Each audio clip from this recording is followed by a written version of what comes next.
kaibigan, alam niyo ba si Firaun Lahnatullah or Pharaoh of Egypt ay nagpapakilala bilang siya daw ay Diyos sa lahat ng nasasakupan niya noong sa panahon ng Ancient Egypt sa kanyang lugar na kung saan siya ay naghahari dati at hindi inakalang nag-order siya sa kanyang mga sundalo na hulihin lahat ng sumuway at hindi sumusunod sa kanya pati si Propetang Musa alayhis salam at agad naman lumayas ang mga grupo ng Bani Israel at sumama kay Propetang Musa alayhis salam upang sila ay lumayo sa mahigpit na patakaran ni Firaun Lahnatullah at habang sila ay naglalakad sa kalagitnaan ng deserto ay may nadaanan silang dagat at hindi sila makatawid sa kabila at papalapit na din sa kanila ang sundalo ni Firaun.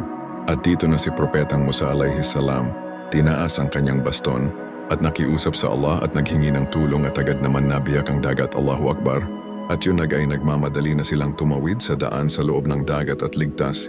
Ay tila bang napaisip si Firaun na may Diyos talaga, pero sa kadahilanan nangako siya sa sarili niya bilang Diyos.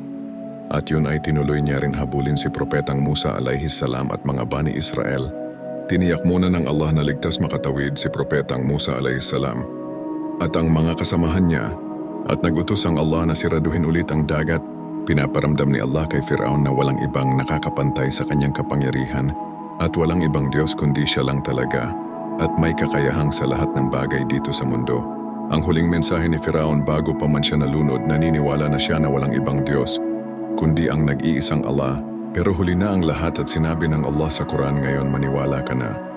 Pero palagi kang sumusuway ka pa rin at sa araw na ito ay i-preserve ang kanyang katawan at gagawin siyang halimbawa sa mga huling generation na hindi maniwala sa nag-iisang Allah. Allahu Akbar. Ang labi ni Firaun ngayon ay nakadisplay sa Cairo Museum, Egypt.